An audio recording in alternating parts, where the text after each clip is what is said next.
You guys remember when buying a video game meant spending $60 for a complete finished product? I do. You remember when it took skill to unlock a secret skin in the game? But not anymore. We live in an era of microtransactions. Every video game that comes out, there's this buggy launch. The game doesn't even run right, but when you go to that store, every little item working flawlessly. How did we get to the state where games used to be where they were perfect, and now this buggy mess, we pay $4, $5, $10 here and there for just straight up trash? Today, we're doing a deep dive into microtransactions. All right, so video games back in the 90s and early 2000s, if you're an early Gen Zer like me, you would know that they were glorious. You just buy a disc from the store, and you just insert it right into the Xbox. You insert it right into the PlayStation 2, and then it goes...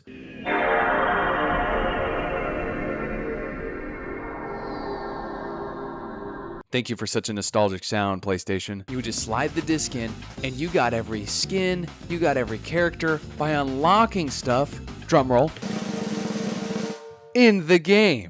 And now today, when you boot up a video game, it's like everything is a shop. There's a shop everywhere. There's a store here, a store there.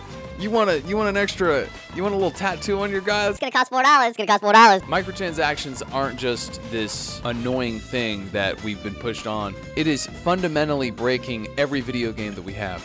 You guys remember back when Call of Duty Modern Warfare came out? It used to be fun to rise the ranks and to get prestige because it meant more stuff that you can unlock through the Create a Class system. There were different attachments, different skins for guns, different stuff like that. So how did we get here? Let's fast forward to the year 2006. There's a small video game company called Bethesda. And honestly, with all the hate I'm about to say about Bethesda, I really like their older games. But welcome to Oblivion.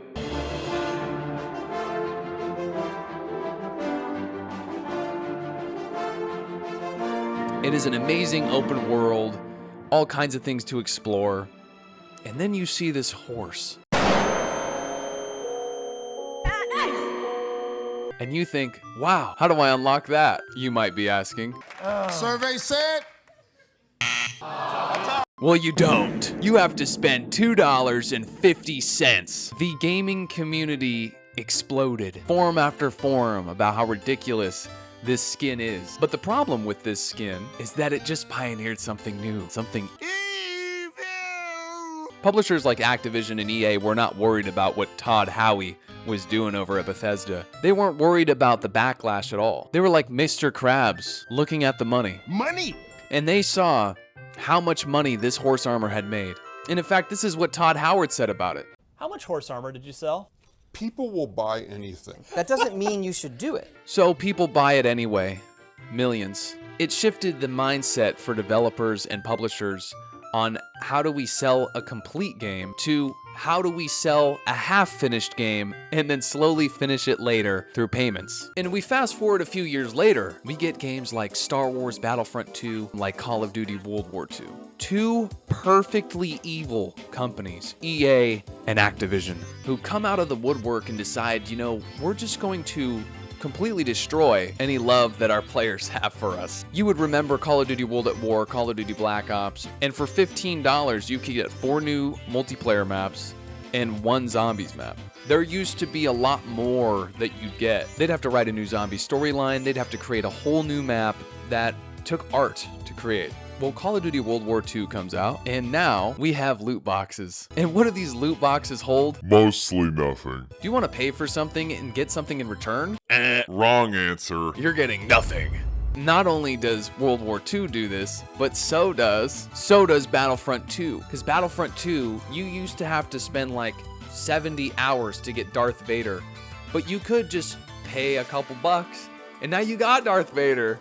Wow, isn't that crazy? So instead of unlocking it in-game, now I should just spend $10 on top of the $70 I already paid for. Not only do we have microtransactions, but now we have loot boxes. When you look at games like Overwatch 2, when you look at games like CS2, these loot boxes are still a thing, and gambling on these platforms is huge.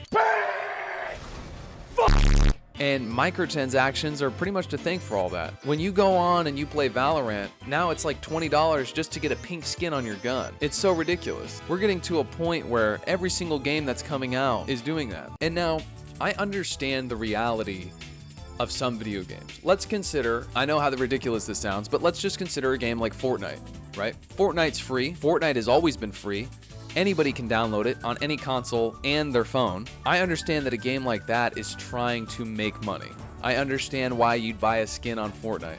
I understand why you'd buy a skin on Apex Legends or whatnot. The problem comes down to that I put my hard-earned money, my $60 closer to 80 now, into a video game just to get slapped with a store immediately after I get in. Does this store provide anything like we used to have, like an entire DLC? No, it's not like that. It's just a knife. That's blue. If the game is free, it's not as big of a deal to me because, you know, they gotta make their money somehow. But when it comes down to a $60 game, I'd rather just pay the $60 game. But of course, companies have realized that people will buy anything. And so just like what Todd Howard said, we will just spend money on all this stupid stuff we don't need. And one of the biggest problems with modern gaming is the fact that microtransactions could actually ruin the entire launch of a game as well. Consider Fallout 76. This game was poised to come out in 2018, looked really cool. 16 times the detail. And then it comes out.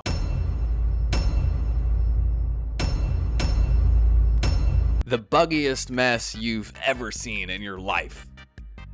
But guess what works on day one? That beautiful store. I'm so happy that I'm getting a new skin for a game that doesn't work at all. And there are countless examples of video games that have come out just to try to sell you stuff when the underlying game isn't good at all. The thing that makes no sense to me is why even release a game when it's not fully finished, and why even release a game when it's not good? Us as the gaming community is deciding with our wallets what is good and what isn't, and we decide wrongfully every single time. The reason why these companies can get away with this stuff is because we pay for it. It's because we are doing it. We are perpetrating the industry to make more and more broken games that we just keep paying for, and we'll just never stop paying for. And now, unfortunately, we're going full circle. It used to be that at least what you bought was something that an artist had made. When you bought a skin on Valorant, when you bought a skin on Fortnite, you're actually buying something that somebody designed. New Call of Duties have added AI to their calling cards, to some of the aesthetic items in their shop. And so what you're paying for is something that somebody typed up on a computer screen for 5 seconds and said, hey, make this at this resolution. I want it to look kind of like this. And then they clicked enter. And you spent $4 on that. You spent $4 on it. Here's the easiest solution. Let's just not Buy it. Let's just not buy microtransactions on a game. Take it from me. I've probably spent $30 in my entire life on microtransactions on a game, and it was Fortnite. I'm the kind of person who I never buy microtransactions. If I have to grind out a game like Destiny 2, if I have to grind out a game like Star Wars Battlefront 2, I'm just not gonna do it. I'll just play a different game. I don't need to do that. We have all the power, and that's the problem that I think most of us don't understand. We have all the power in choosing what happens with our video games. The problem is, what I love is that we had that backlash for a game like Star Wars Battlefront 2. We had that backlash for the game like Call of Duty World War II. But what we didn't have is the longevity of the backlash.